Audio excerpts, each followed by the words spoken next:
A millionaire who controlled everything promised a virgin that he would make her his wife. She believed their love was the key to a future of luxury and power. If this story caught your attention, don't forget to subscribe to our channel and tell us which city you're watching from. The Manhattan skyline glittered against the evening sky as Blake Montgomery surveyed his empire from the floor-to-ceiling windows of his penthouse office. At 45, he had built Pinnacle Real Estate into one of the most formidable property development companies on the East Coast. Tonight, like most nights, he was working late, reviewing plans for his newest acquisition, a waterfront property in Boston that would become his most ambitious luxury hotel yet. "Mr. Montgomery, your 7 o'clock is here," announced his assistant through the intercom. Blake checked his Patek Philippe watch. Right on time. He appreciated punctuality. It showed respect, and respect was currency in his world. "Send them." "In," he replied, straightening his custom Tom Ford suit jacket. The double doors opened to reveal a team of architects and designers, all eager to impress him with their vision for the Boston project. Blake observed them with calculated interest, noting their nervousness, their eagerness to please. He had always prided himself on reading people. It was a skill that had served him well in business. People were chess pieces, and he was a grandmaster. The presentation went as expected. The lead architect, a man who had worked with Blake on 3 previous projects, knew exactly what would please him. Afterward, Blake dismissed them with promises to review their proposals more thoroughly, though he had already made his decision. As the team filed out, his assistant appeared at the door again. "Mr. Montgomery, there's one more thing. The charity gala for the Metropolitan Art Museum is this Friday. Your RSVP is still pending." Blake sighed. He despised these social obligations, but they were necessary. "I'll attend. Arrange for the usual donation." "Very well, sir. And about your date?" "I'll go alone," he responded curtly.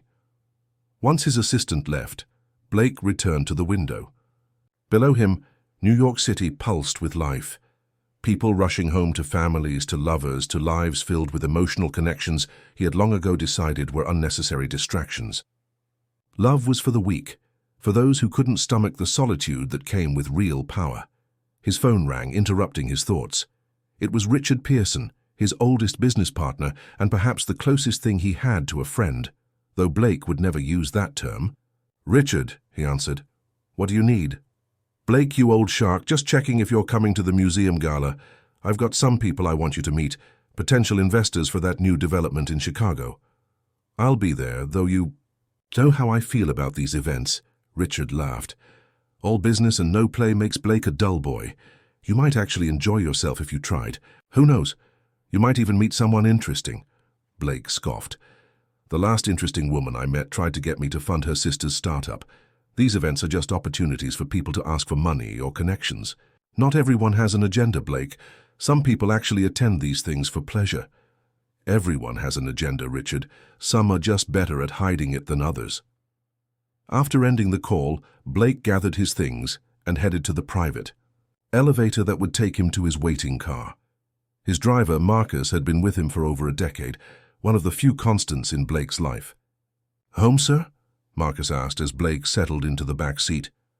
"Yes," Blake replied, already pulling out his phone to check emails. The ride to his Upper East Side brownstone was quiet, just how Blake preferred it. His home, like everything else in his life, was meticulously designed. Expensive but tasteful, impressive but not ostentatious. It was a place designed to intimidate and impress, not to comfort. As Marcus pulled up to the curb, Blake noticed a young woman struggling with several bags of groceries on the steps of the building next door. She was attractive in an understated way, long chestnut hair pulled back in a simple ponytail, wearing jeans and a light blue blouse. Blake found himself watching her for a moment longer than necessary. "Would you like me to assist her, sir?" Marcus asked, noticing Blake's gaze. "No," Blake replied, surprising himself with his next words. "I'll do it." Blake approached the woman as she fumbled with her keys, balancing 3 bags precariously. "Allow me," he said, taking 2 of the bags effortlessly. She looked up, startled, and Blake was struck by her eyes, a warm amber color that seemed to brighten when she smiled. "Thank you," she said, relief evident in her voice. "I thought I could manage it all in one trip. Clearly I was wrong." "We all miscalculate occasionally," Blake replied, following her up the steps. "I'm Blake Montgomery. I live next door." She glanced at him, recognition flashing across her face. "The Blake Montgomery of Pinnacle Real Estate?" He nodded, accustomed to being recognized. "I'm Olivia Turner," she said, finally managing to unlock her door. "I moved in about a month ago. I'd shake your hand, but—" She nodded toward the groceries. Inside her apartment, Olivia directed him to place the bags on the kitchen counter. Her place was small compared to his, but warmly decorated with colorful throw pillows and framed photographs. It looked lived in, personal in a way his own home was not. "Can I offer you something to drink?" "As a thank you," she asked, tucking a strand of hair behind her ear. Blake should have declined. He had work to do, emails to answer, but something about her, perhaps the genuine warmth in her smile or the lack of calculation in her eyes, made him pause. A glass of water would be fine, he heard himself say.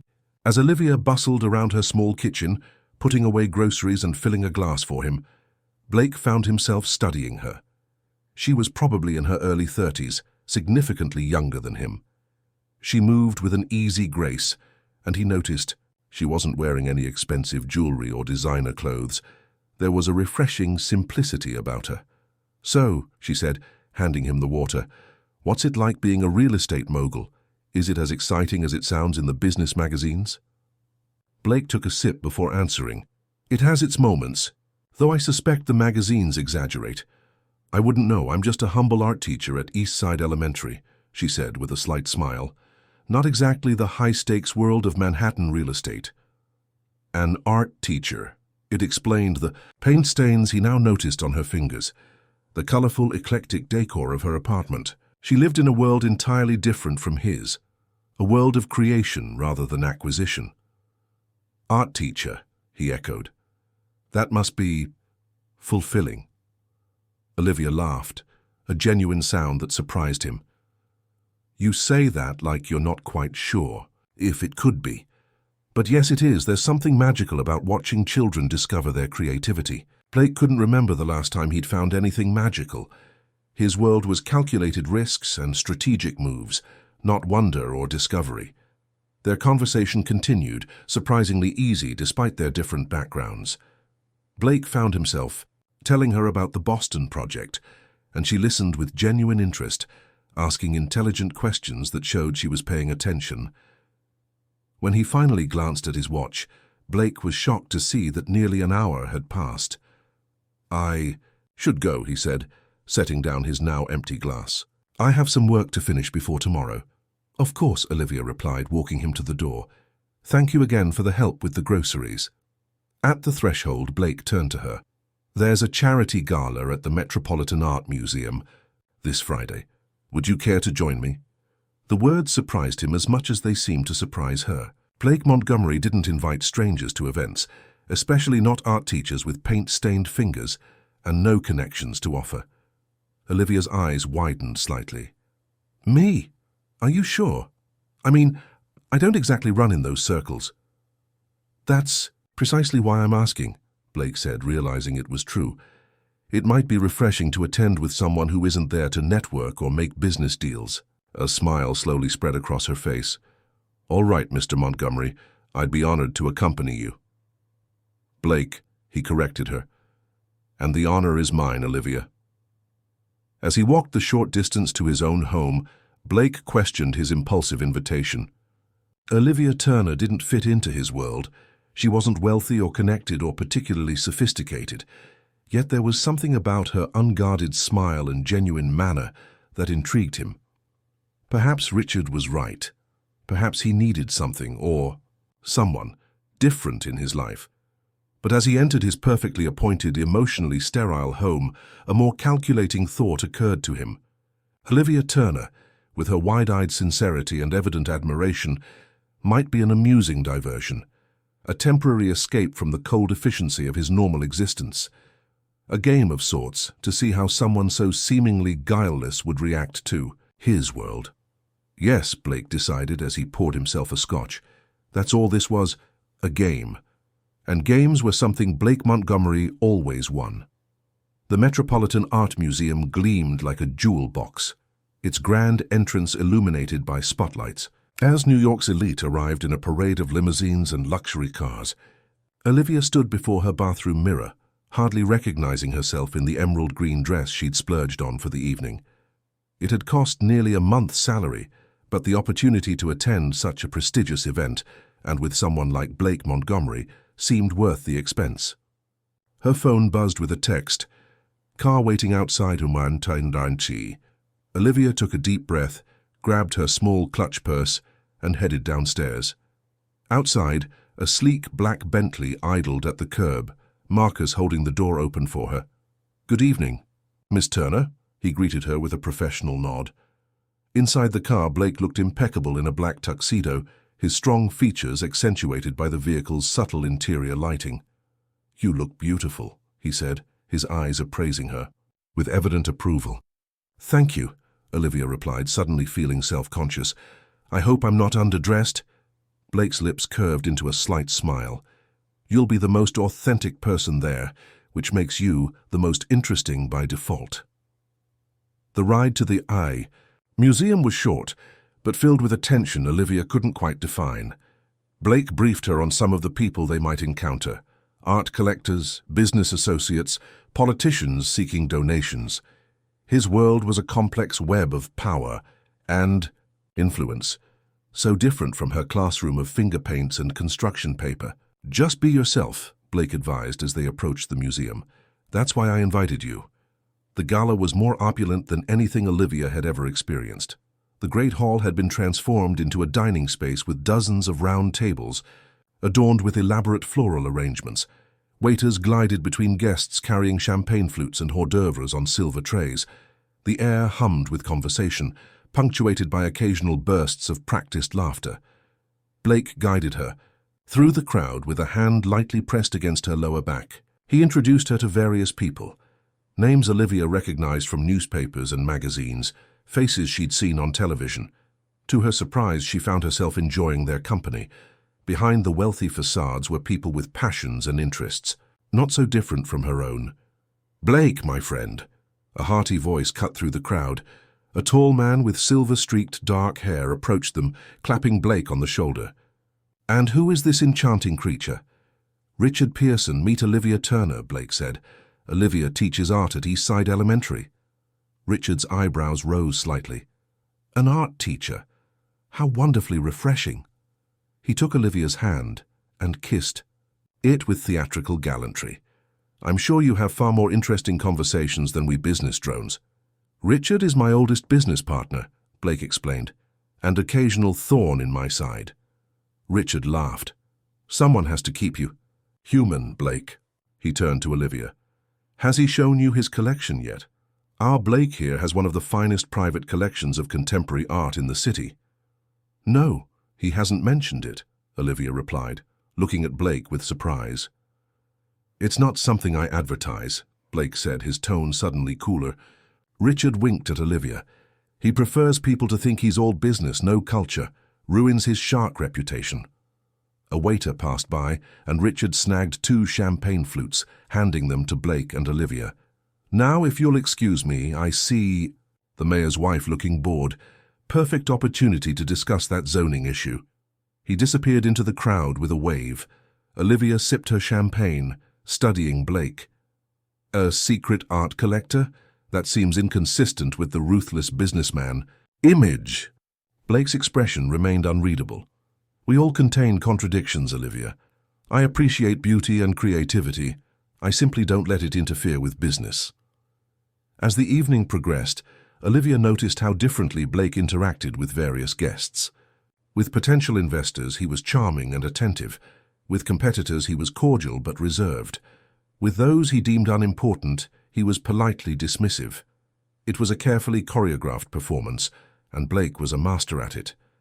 Yet with her he seemed different, more relaxed, more genuine.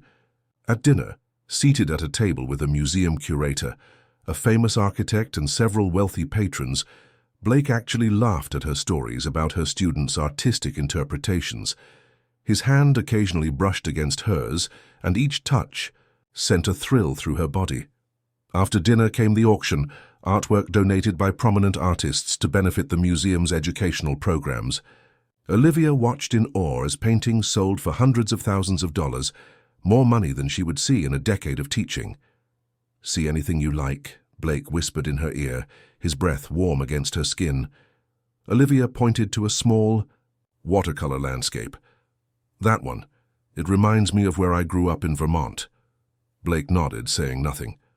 When the painting came up for auction, he raised his paddle without hesitation, outbidding several others, until the gavel fell at $45,000. "Blake!"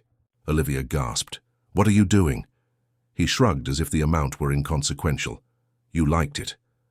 Later, as they moved through the exhibition galleries now open exclusively to gala attendees, Blake kept her close, his hand finding the small of her back again and again. With each glass of champagne, Olivia felt herself falling further under his spell. The way he looked at her made her feel special, chosen. "Why me?" she asked, as they stood before a massive, abstract canvas, the party sounds muffled in the high-ceilinged gallery. "You could have brought anyone. Why an elementary school art teacher from next door?" Blake studied her face for a long moment. "Because you're real," he finally said. "Everyone else here is playing a role, including me. But you're exactly who you appear to be. It's refreshing." The sincerity in his voice made her heart skip. When he leaned in and kissed her, gently at first, then with increasing intensity, Olivia felt herself surrender completely to the moment, to him. The rest of the evening passed in a blur of champagne, art, and stolen kisses in quiet corners of the museum. By the time they left, Olivia was floating on a cloud of euphoria and disbelief. This sophisticated, powerful man wanted her. Her. Olivia, Turner from small-town Vermont, who taught finger painting to 5-year-olds. In the car ride home, Blake pulled her close, his fingers tracing patterns on her bare arm. "Come back to my place," he murmured against her hair. Olivia hesitated, only briefly before nodding. The rational part of her brain, the part that reminded her they'd only just met, that men like Blake Montgomery didn't fall for women like her, was silenced by the champagne and the intoxicating feeling of being desired by someone so unattainable. Blake's home was exactly as she'd imagined. Elegant, expensive, immaculate. Each room was a testament to his success, decorated with obvious care, but lacking the warmth of personal touches. The art, however, was extraordinary. Museum quality, pieces displayed with perfect lighting. "Your collection is amazing," Olivia said, moving from one piece to another in his living room. "You have a Rothko? And is that a Basquiat?" Blake watched her with amusement. "You know your art." "I should hope so, given my profession," she replied, stopping before a hauntingly beautiful painting of a solitary figure standing on a desolate beach. "This one speaks to me, the isolation." "Edward Hopper," Blake said, coming to stand behind her, "a master at capturing loneliness." "Is that how you feel?" Olivia asked, turning to face him. "Lonely despite all this?" She gestured around the impeccable room. Something flickered in Blake's eyes. Vulnerability, perhaps. Though it disappeared so quickly, Olivia wasn't sure she'd seen it at all. "We're all lonely in our own ways," he said, pulling her close. "But not tonight." His kiss was more demanding now, and Olivia responded with equal fervor. His hands moved expertly over her body, finding the zipper of her dress, sliding it down, with deliberate slowness. As the expensive fabric pulled at her feet, Olivia felt a moment of insecurity, standing before this perfect specimen of a man in her modest underwear. But the hunger in his eyes as he looked at her erased any doubts. He wanted her. Blake Montgomery, who could have anyone, wanted her. He led her to his bedroom, a minimalist space dominated by an enormous bed with charcoal grey sheets. Blake undressed with efficient grace, revealing a body honed by regular workouts and expensive trainers. As he laid her down on the silken sheets, Olivia surrendered completely to the fantasy. Their lovemaking was intense, passionate. Blake was both gentle and commanding, attentive to her responses, expert in drawing out her pleasure. When they finally lay tangled together in the aftermath, Olivia felt as though her entire world had shifted on its axis. "Blake," she whispered against his chest, "I've never experienced anything like this." He stroked her hair, his other hand tracing lazy circles on her bare back. "Nor have I," he murmured. "You're special, Olivia, different from anyone I've known." In the warm cocoon of his embrace, Olivia allowed herself to believe it was true, that she was special, that this night marked the beginning of something real and lasting between them. "I think I could fall in love with you," she admitted, the words slipping out before she could stop them. Blake was quiet for so long that Olivia feared she'd made a terrible mistake. But then he tilted her chin up, looking into her eyes with an intensity that made her breath catch. "Maybe that wouldn't be such a bad thing," he said softly. Then, after another pause, "I could see you in my life, Olivia. Permanently." Her heart soared. "What are you saying?" "I'm saying—" Blake seemed to choose his words carefully. "I could see us building a future together. Marriage eventually. You'd never have to worry about money again. You could open your own art school if you wanted. Anything you desire would be yours." Olivia's mind reeled. It was too fast, too soon, and yet it felt right somehow. This connection between them felt deeper than anything she'd experienced before. "I hardly know you," she whispered. Blake smiled, a smile that transformed his normally serious face into something boyishly charming. "We have all the time in the world to change that. But I know enough, Olivia. I know you're the woman I want." They made love again, more tenderly this time. Afterward, cradled in Blake's arms, Olivia drifted off to sleep, dreams filled with visions of their future together, a future of love, security, and happiness beyond anything she'd dared to imagine. She awoke alone, the space beside her cold. Sunlight streamed through the floor-to-ceiling windows, illuminating the empty bedroom. Olivia sat up, clutching the sheet to her chest, momentarily disoriented. "Blake?" she called out. No answer. Pulling on her underwear and borrowing one of Blake's shirts, she padded through the apartment looking for him. She found him in his home office, already dressed in a suit, typing furiously on his laptop. "Good morning," she said hesitantly from the doorway. Blake glanced up, his expression distant, nothing like the passionate lover of the night before. "Morning, there's coffee in the kitchen. I've called a car for you. It should be here in 30 minutes. Olivia stood frozen, the shirt suddenly feeling too big, too revealing. "A car? Yes, I have meetings all day starting in an hour." He returned his attention to his laptop, dismissing her. "Oh," Olivia said, a cold feeling spreading through her chest. "I see." She retreated to the kitchen, finding an elaborate espresso machine but no simple coffee pot.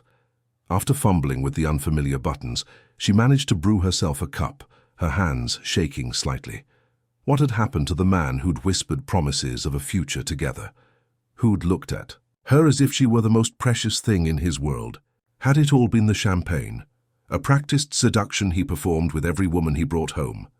Gathering her courage, Olivia returned to the office doorway.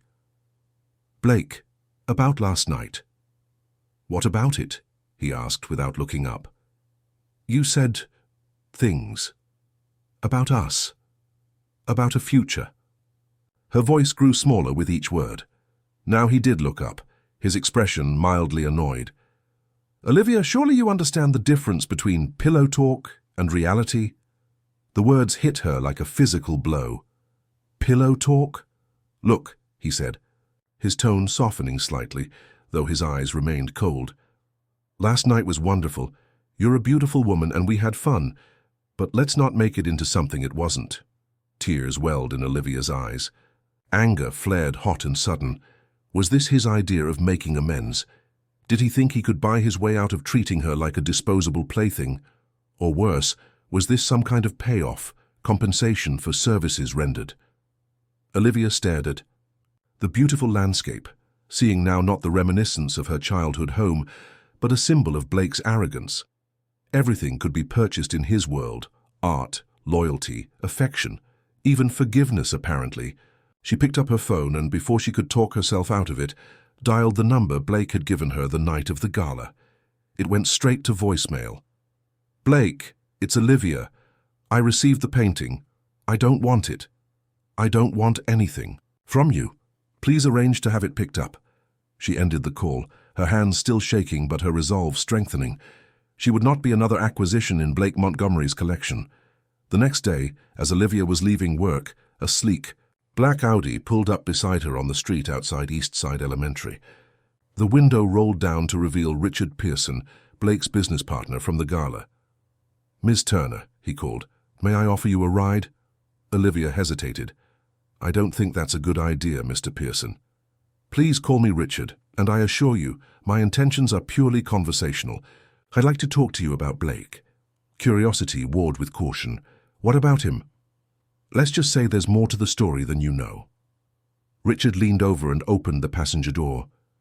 15 minutes of your time. Then I'll drop you anywhere you'd like to go." Against her better judgment, Olivia got into the car. Richard instructed his driver to circle the block, then turned to her with an expression that seemed genuinely concerned. "I heard about what happened," he said. "Blake can beat the cold, especially when he feels vulnerable." Olivia laughed bitterly. "Vulnerable? He wasn't the one dismissed like a one-night stand after being promised the moon." Richard sighed.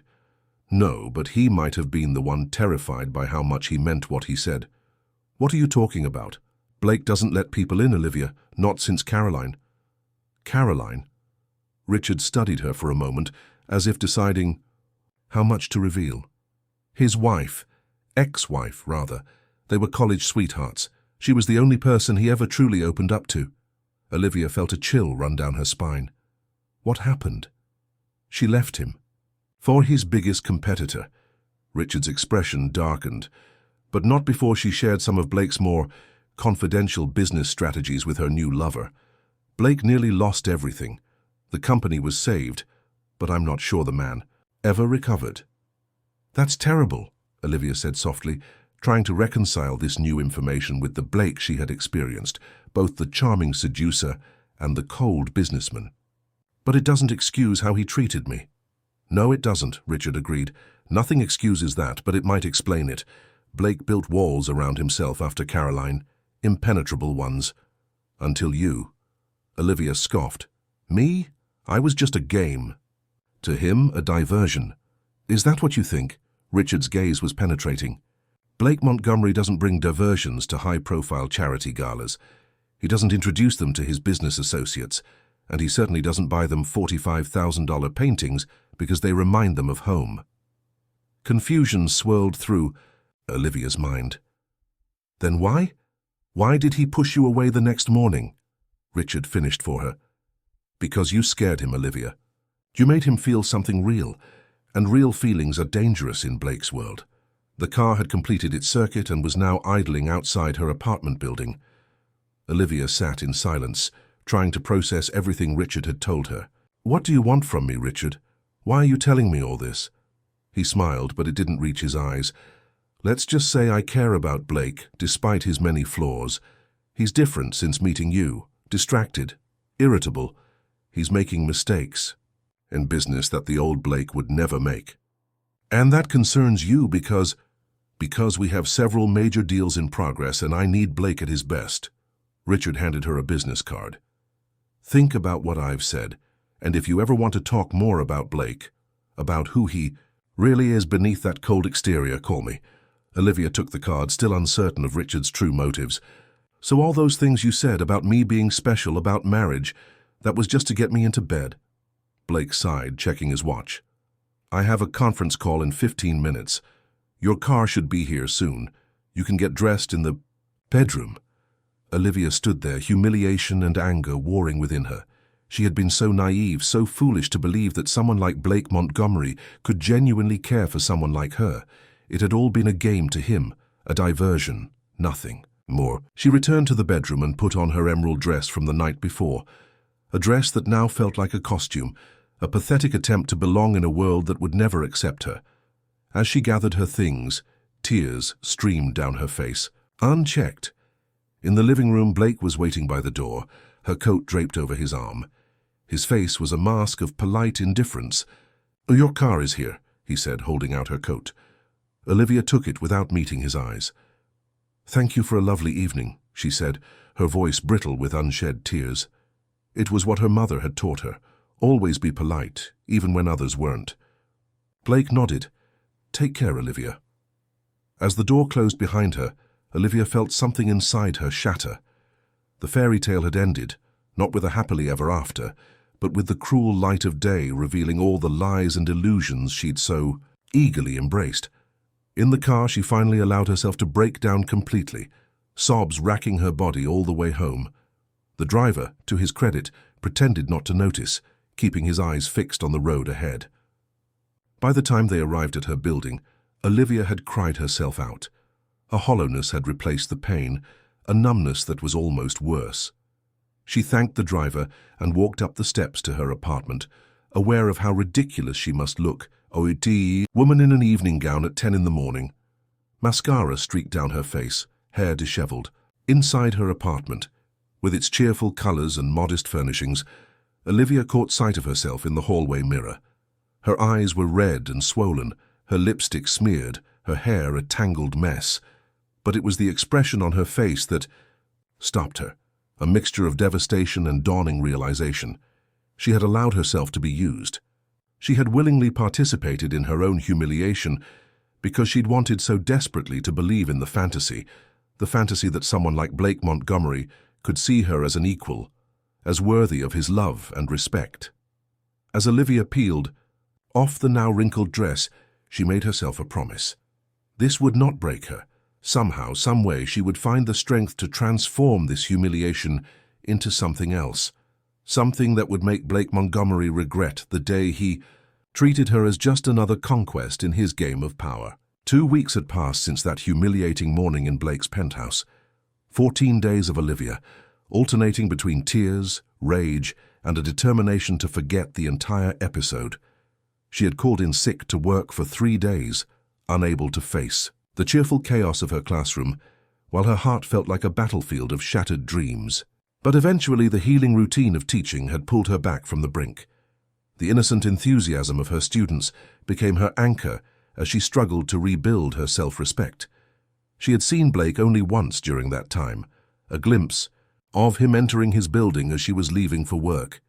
He hadn't noticed her, and she had ducked her head, hurrying past with her heart hammering painfully in her chest. How could she have been so foolish? How could she have misinterpreted everything so completely? On a rainy Tuesday afternoon, Olivia was sitting at her kitchen table grading art projects when her doorbell rang.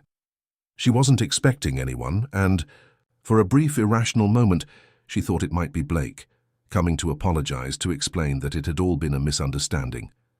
Instead, she found a courier holding a large, flat package. "Delivery for Olivia Turner," he said, handing her a clipboard to sign. Back inside, Olivia unwrapped the package with trembling hands. It was the watercolor landscape from the charity auction, the one she had admired, the one Blake had purchased for $45,000. A small card accompanied it, bearing only 2 words in an elegant masculine script. "For you." No apology, no explanation. Just a painting that cost more than her annual salary, delivered without a word of remorse. "So I'll think about it," she said non-committally, then stepped out of the car. That night Olivia could barely sleep, Richard's revelations playing on a loop in her mind. Had she misjudged Blake? Was there more to his story than she knew? The painting still stood in her living room, leaning against the wall. She hadn't had the heart to hide it away despite her anger. In the morning, resolve crystallized within her. She needed answers, and there was only one way to get them. She would confront Blake directly, not about their night together, but about who he really was. If she was indeed more than a conquest to him, she deserved to know the truth. Finding Blake proved easier than expected. A quick internet search revealed that he was scheduled to speak at a real estate development conference that very afternoon at the Hilton Midtown. Olivia called in sick to work, dressed in her most professional outfit, a navy blue dress and blazer she used for parent-teacher conferences, and made her way to the hotel. The conference was crowded with real estate professionals, all wearing badges with their names and companies. Olivia felt conspicuously out of place, but she summoned her courage and approached the registration desk. "I'm here for the Montgomery presentation," she said, with as much confidence as she could muster. The woman at the desk looked up with a practiced smile. "Your name and company?" "Olivia Turner, I'm with—" She hesitated, then remembered a detail from her conversation with Blake. "Pinnacle Real Estate. I'm Mr. Montgomery's guest." The woman checked her computer, frowning slightly. "I don't see you on the list." "It was a last-minute arrangement," Olivia improvised. "Perhaps you could call his assistant to confirm?" Apparently unwilling to risk offending someone potentially connected to Blake Montgomery, the woman printed a visitor badge and handed it over. "The keynote presentation is in Ballroom C, starting in 20 minutes. Olivia thanked her and headed toward the ballroom, her heart racing. What would she say to Blake when she saw him? What if he refused to speak with her? What if Richard had been lying, manipulating her for his own purposes? She slipped into the ballroom and found a seat near the back, watching as the room filled with eager industry professionals. At precisely 2:00 p.m., Blake strode onto the stage, commanding the room with his presence alone. He was dressed in a charcoal grey suit that fit his athletic frame perfectly, his expression serious but confident as he began discussing market trends and investment strategies. Olivia watched, mesmerized despite herself. This was Blake in his element, powerful, knowledgeable, completely in control. Yet now, knowing what Richard had told her, she searched for signs of the wounded man beneath the polished exterior. Was there a vulnerability behind those steel blue eyes? A pain that he masked with ruthless business acumen? After the presentation, Blake was immediately surrounded by attendees eager to speak with him.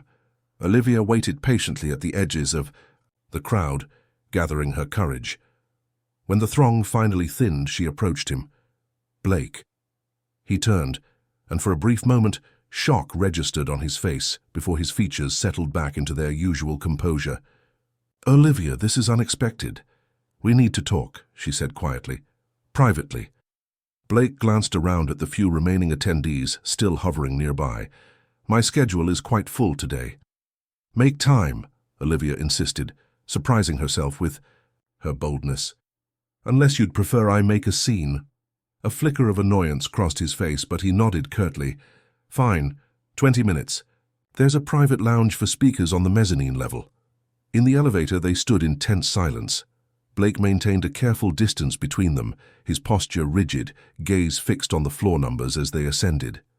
The speakers' lounge was empty, a plush space with comfortable seating and a small bar. Blake closed the door behind them, then turned to face her. "What do you want, Olivia?" "The truth," she said simply. "About you, about us, about what happened that night." Blake's jaw tightened. "I believe I made myself quite clear that morning." "Did you? Or was that just another performance? Like the charm you turned on at the gala, like the passion you showed me in your bed, like the promises you whispered in my ear?" "What difference does it make now?" he asked, his voice carefully controlled. "There's a crisis with one of my developments." "Of course," Olivia said, unable to keep the disappointment from her voice. "Your business comes first." Blake hesitated, seemingly torn.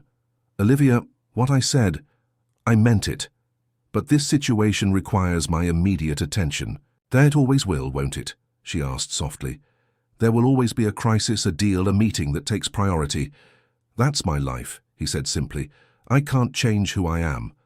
"I'm not asking you to change who you are," Olivia replied. "I'm asking if there's room in your life for something more than business, for someone who matters more than the next acquisition." Blake's expression was conflicted, a war playing out behind his eyes. "I don't know," he finally admitted. "But I'd like to find out. Have dinner with me tonight. My place, 8 o'clock. Olivia hesitated, remembering how their last evening together had ended. "Blake, please," he said, and the word sounded foreign coming from him, a man who commanded rather than requested. "Give me a chance to show you I can be different." Against her better judgment, Olivia nodded. 8 o'clock. Relief washed over Blake's face. He leaned in quickly, pressing a soft kiss to her cheek. "Thank you," he murmured, then hurried from the room, already dialing another number on his phone. Olivia stood alone in the empty lounge, her cheek tingling where his lips had touched her. Had she just made a terrible mistake, giving Blake Montgomery another chance to hurt her? Or had she glimpsed something real beneath his carefully constructed armor, something worth fighting for, worth risking her heart for? As she made her way back to the elevator, her phone buzzed with a text, expecting it to be from Blake, perhaps. With details about dinner, she was surprised to see Richard Pearson's name instead. "Be careful with Blake," the message read. "There's more you don't know. Meet me for coffee tomorrow, the Park Cafe, 10 a.m. Olivia stared at the screen, a sense of unease creeping through her. What more could there be? And why was Richard so interested in her relationship with Blake? Was he truly concerned for his friend, or did he have an agenda of his own? She typed a brief reply, "I'll be there," and slipped her phone back into her purse. Whatever game was being played here, she was determined to understand the rules, and perhaps more importantly, to discover who was really playing whom.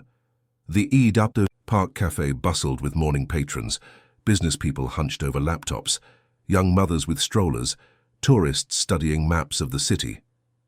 Olivia arrived precisely at 10, spotting Richard Pearson at a corner table, 2 cups of coffee already waiting.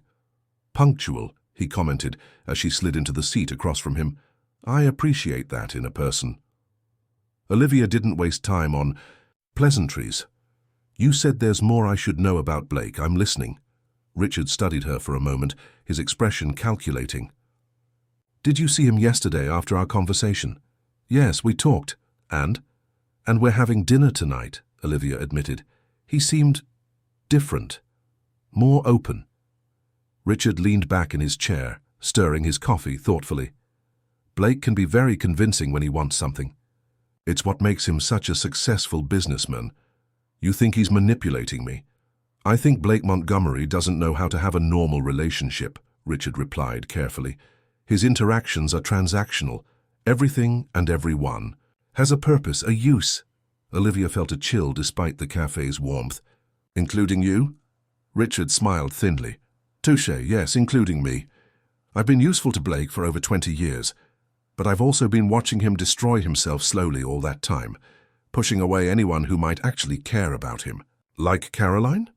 The name seemed to amuse Richard. "Is that what he told you, that poor Caroline broke his heart and taught him never to trust again?" He shook his head. "Blake has always preferred a version of history that casts him as the victim." Olivia's unease deepened. "What's the real story?" Richard pulled out his phone, tapped the screen a few times, then slid it across the table to her.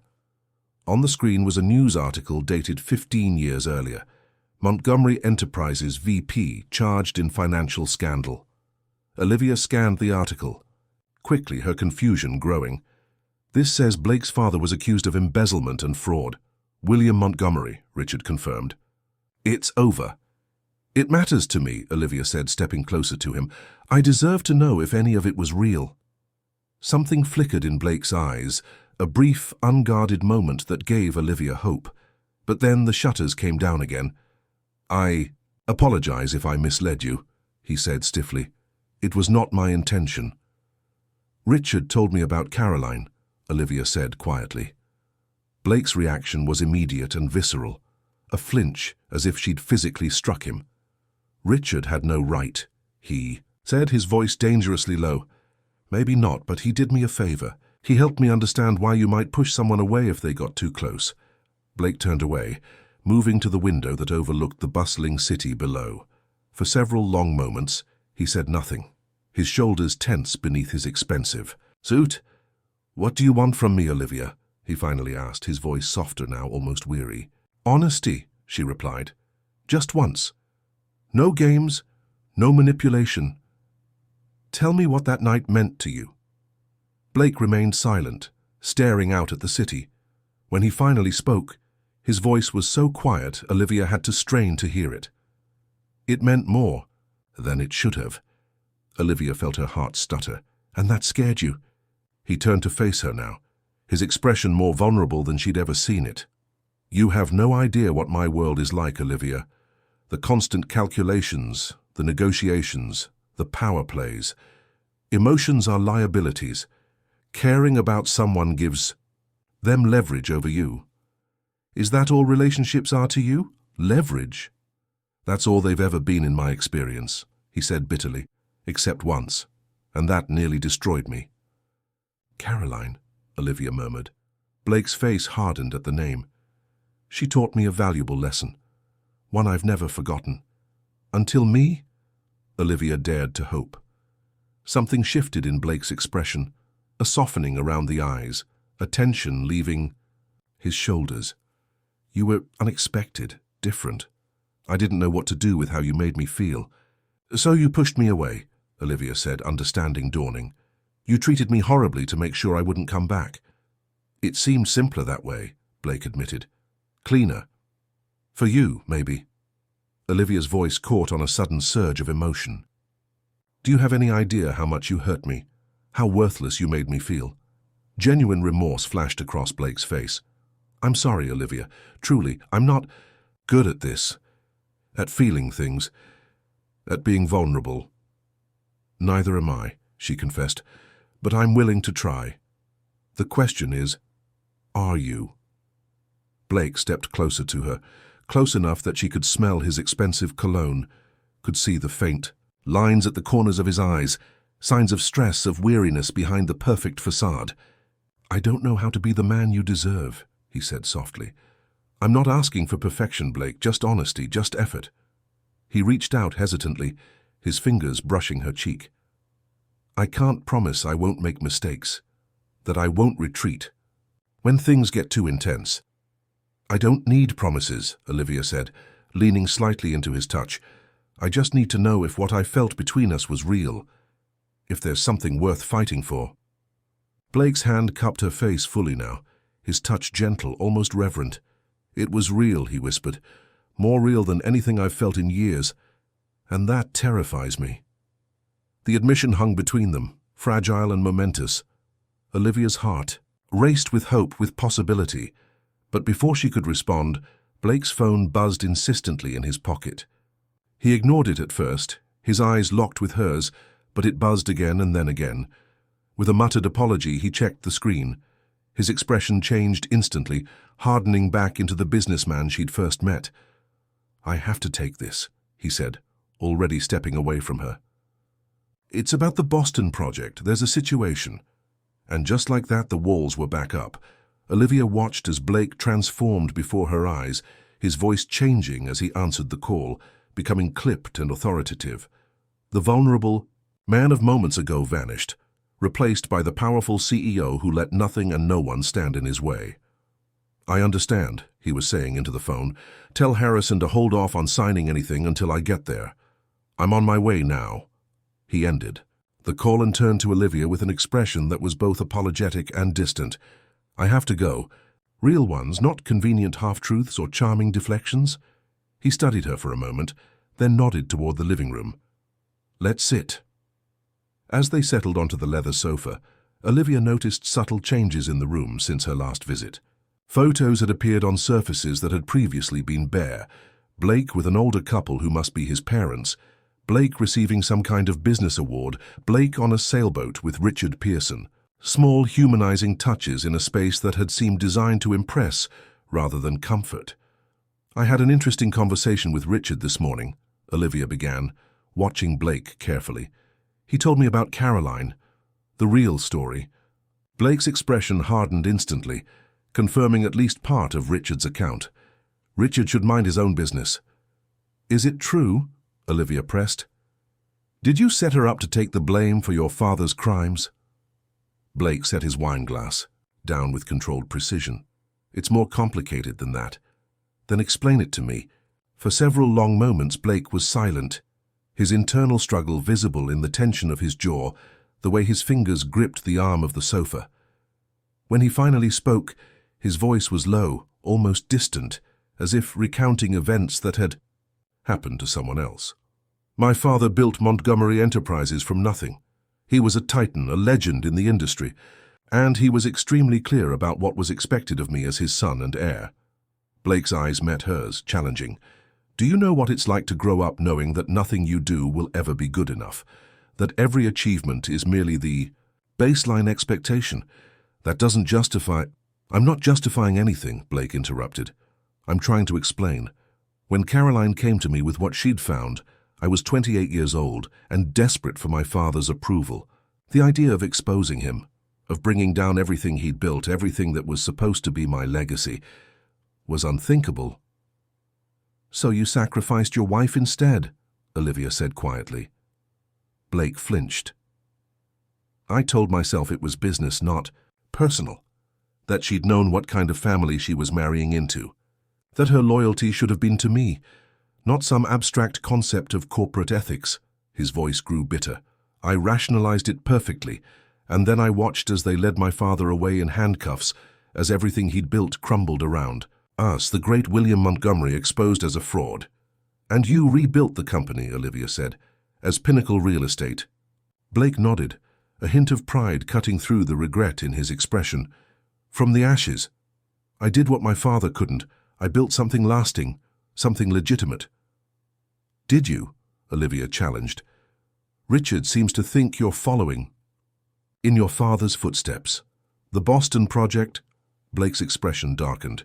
"Richard should be very careful about throwing stones. He's been with me every step of the way." "Is it true?" Olivia persisted. "Are you breaking laws, Blake?" He stood abruptly, pacing to the window. "I'm operating in the reality of modern real estate development, Olivia. Everyone cuts corners. Everyone greases palms. It's how things get done." "That's not an answer." Blake turned to face her, frustration evident in every line of his body. "What do you want from me? A confession? Yes, I've pushed boundaries. Yes, I've made deals that wouldn't stand up to public scrutiny. And yes, the Boston Project involves some creative interpretations of environmental regulations." Olivia felt a wave of disappointment so profound it was almost physical. "So Richard was right. You haven't changed at all." "That's not true," Blake insisted, moving back toward her. "I'm trying to change. Since meeting you, I've been reviewing all our current projects, looking for ways to bring them into full compliance. Because you're afraid of getting caught." "Because I'm afraid of losing you," Blake admitted, the words seeming to surprise even him. "Because when I'm with you, I want to be better than I am, than I've been." Olivia wanted desperately to believe him, but Richard's warnings echoed in her mind. "How do I know this isn't just another manipulation, another transaction where you tell me what I want to hear to get what you want?" Blake knelt before her, taking her hands in his. "Because I've never been this honest with anyone, not even myself." Blake's father and the founder of what would later become Pinnacle Real Estate, he raised Blake to believe in a simple principle: win at all costs. "What does this have to do with Caroline?" "Caroline worked in the accounting department. She discovered irregularities, millions of dollars being funneled through shell companies. When she took her concerns to Blake, he told her to forget what she'd seen. When she refused, threatening to go to the authorities, Blake had a choice to make." Richard's expression darkened. "He chose the company over his wife." Olivia felt sick. "What did he do?" "He set her up to take the fall, made it look like she was the one embezzling funds. When the evidence was overwhelming, she made a deal, testimony against William in exchange for immunity. Blake never forgave her for what he saw as a betrayal, though in reality she was the only honest person in the story." Olivia struggled to reconcile this information with the vulnerable man she'd glimpsed yesterday. "Why are you telling me this?" Richard leaned forward.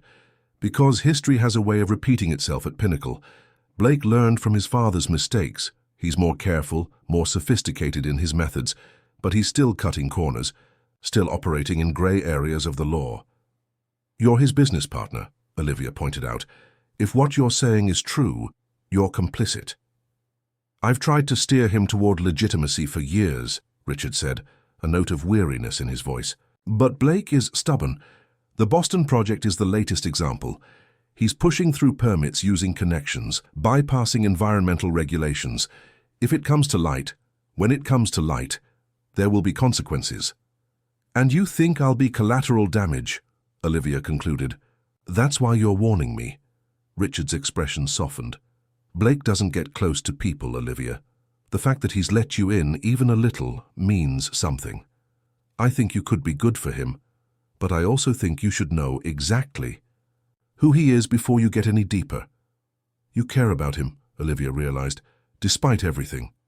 He's the closest thing I have to a brother, Richard admitted, but caring about Blake Montgomery is a complicated business. He stood, placing a business card on the table. My private number. If you ever need anything, advice, information, or just someone to talk to who understands Blake, call me. As Richard walked away, Olivia remained at the table, her coffee growing cold as she tried to process everything she'd learned. The Blake she was falling for and the Blake that Richard had described seemed like two entirely different people. Which one was real, and could she trust either of them? By the time evening came, Olivia had made her decision. She would confront Blake with what she knew, demand complete honesty, and watch his reaction carefully. If there was any chance for something real between them, it had to be built on truth, not manipulation or convenient versions of the past. She dressed carefully in a simple black dress, elegant but not trying too hard. As she was about to leave, her gaze fell on the watercolor landscape Blake had sent her, still leaning against her wall. After a moment's hesitation, she wrapped it carefully in its original packaging. Whatever happened tonight, she wouldn't be bought with expensive gifts. Blake's driver was waiting outside her building at precisely 7:45. The ride to his penthouse was silent, Olivia's mind rehearsing what she would say, how she would approach the revelations Richard had shared. When the elevator doors opened directly into Blake's apartment, she was surprised to find the space transformed. The usually stark, minimalist interior was softened by dozens of candles, their warm glow creating an intimate atmosphere. The dining table was elegantly set for two, with crystal glasses and silver cutlery gleaming in the candlelight. Blake emerged from the kitchen, wearing not his usual power suit, but dark jeans and a charcoal sweater that made him look younger, more approachable. He was carrying 2 glasses of wine, a hesitant smile on his face. "You came," he said, offering her a glass. "I wasn't entirely sure you would." Olivia accepted the wine, but didn't drink. "I almost didn't." Blake's smile faltered slightly. "What changed your mind?" "I need answers, Blake. Because for the first time in 15 years, I'm looking at my life and not liking what I see. Because you make me want to be the man you deserve, not the man my father created." His eyes searched hers, vulnerable in a way she'd never seen before. "I'm not asking you to excuse my past, Olivia. I'm asking for a chance to build a different future." Olivia withdrew her hands from his. "I brought back the painting," she said quietly. Blake's face fell. "I understand." "No, you don't." Olivia stood, moving to retrieve the wrapped package she'd left by the door. "I don't want expensive gifts, Blake. I don't want to be another acquisition, another thing you can buy to make yourself feel better. If there's going to be anything between us, it has to be real, equal." "What can I offer you then?" Blake asked, genuine confusion in his voice. "If not the things I can provide, the lifestyle I can give you, then what?"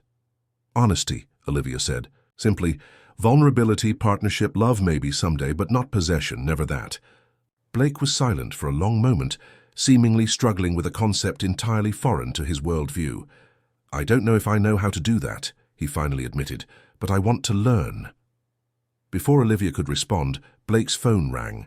The same insistent tone that had interrupted them the day before.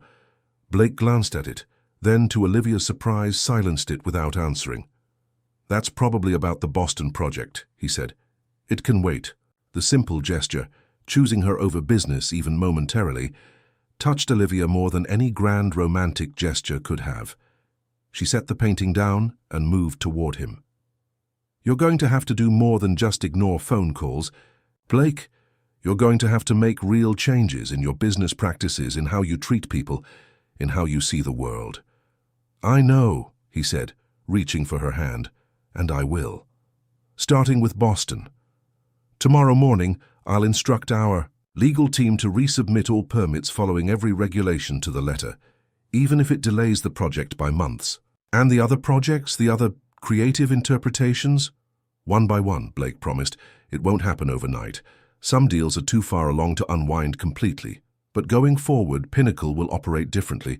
I give you my word." Olivia studied his face, looking for signs of deception, of the practiced charm he'd used to seduce her that first night. Instead, she saw only earnestness, determination, and something she hadn't seen before. Hope. "You'll lose money," she pointed out. "Possibly millions." "I'll survive," Blake said dryly. "I might have to sell a yacht or two." Despite herself, Olivia smiled. She moved closer, allowing him to draw her into his arms. "I'm still not keeping that painting." "Then we'll donate it," Blake murmured against her hair. "To East Side Elementary for your classroom." "The children would love that," Olivia admitted, picturing her students' faces when they saw the beautiful landscape. "But it doesn't solve everything between us, Blake. Trust takes time to build, and you've given me plenty of reasons to be cautious." Blake pulled back slightly to look into her eyes. "I know. And I'll spend however long it takes proving to you that I can be the man you see in me. The man I want to be." As their lips met in a tentative kiss, Olivia knew they were embarking on a difficult journey, one with no guarantees of success. Blake Montgomery was a man shaped by ambition, betrayal, and a lifetime of valuing power over connection. Changing wouldn't be easy for him. But as the kiss deepened, as Blake held her with a gentleness that belied his usual control, Olivia allowed herself to hope. Perhaps the man beneath the armor, the vulnerable, imperfect human being who had begun to emerge, was worth fighting for, worth believing in.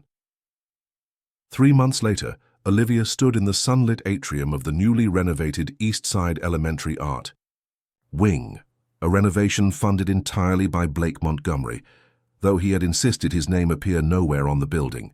Around her, children exclaimed over new easels, professional-grade art supplies, and the beautiful watercolor landscape that now hung in a place of honor on the main wall. "Ms. Turner, Ms. Turner." 6-year-old Jamie tugged at her hand. "Can we paint now, please?" Olivia smiled down at her enthusiastic student. "Yes, Jamie, that's what this room is for." As the children settled at their stations, eagerly opening new paint sets, Olivia felt a presence beside her. Blake stood watching the scene, an expression of genuine pleasure on his face. "You did this," Olivia said softly. "You've made so many children happy today." Blake shook his head. "You did this, Olivia. You showed me there are better ways to leave a legacy than building towers with my name on them." The past 3 months had not been easy. There had been arguments, setbacks, moments when Blake's old habits resurfaced. The Boston project had indeed been delayed significantly, as Pinnacle brought everything into compliance, costing millions in lost revenue. Richard had been furious initially, threatening to dissolve their partnership, though he had eventually come around when he saw that Blake was serious about changing Pinnacle's practices.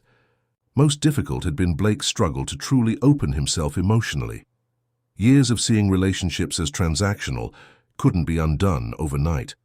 But he was trying, attending therapy at Olivia's suggestion, learning to recognize when he was retreating behind his walls, allowing himself to be vulnerable, even when every instinct screamed at him to maintain control. And slowly, something beautiful was emerging between them, a relationship built not on power or possession, but on mutual respect, honesty, and growing love. "The board meeting went well?" Olivia asked, referencing the important session Blake had attended that morning. "Better than expected," he confirmed. "We're officially establishing the Pinnacle Foundation, with an initial endowment of $50 million to fund arts education in underserved schools." Olivia's eyes widened. "50 million? Blake, that's incredible." He shrugged, a gesture that would have seemed dismissive months ago, but now read as genuine modesty. "It's a start, one of many changes coming to Pinnacle. Mr. Montgomery." Jamie had noticed Blake and was running toward them, paint-covered hands outstretched. "Come see my picture, I made it for you." Olivia stifled a laugh as she watched Blake, impeccably dressed as always in a suit that probably cost more than her monthly salary, kneel down to Jamie's level, not even flinching when the child's paint-smeared fingers clutched his sleeve. "Show me what you've created," he said with surprising gentleness. As Blake allowed himself to be led to Jamie's easel, admiring the child's abstract creation with genuine interest, Olivia felt her heart swell with a certainty she hadn't allowed herself to feel until now. This was real. The transformation in Blake was real, and what they were building together, this unexpected, challenging, beautiful connection, was more valuable than all the real estate empires in the world. Later that evening, as they walked hand in hand through Central Park, Blake stopped suddenly, turning to face her. "Move in with me," he said, the words tumbling out with uncharacteristic impulsiveness. Olivia raised an eyebrow. "That's quite a request." "I know it's soon," Blake acknowledged. "But I've never been more certain of anything. My home feels empty without you, Olivia. I want to build a life with you, not the life I thought I should have, with trophy properties and trophy relationships, but a real life. A shared life." Olivia studied his face, so different now from the cold, calculating man she'd first encountered. There was warmth in his eyes, vulnerability in his expression, an openness that had been hard-won through months of genuine effort.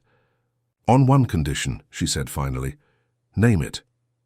We find a new place, together, somewhere that's ours, not just yours that I'm moving into." Blake's face lit up with understanding. "Equal partners." "In everything," Olivia affirmed. Blake pulled, her close, his kiss a promise more binding than any business contract he'd ever signed. Against her lips, he whispered, "I love you, Olivia Turner, with everything I am and everything I'm becoming."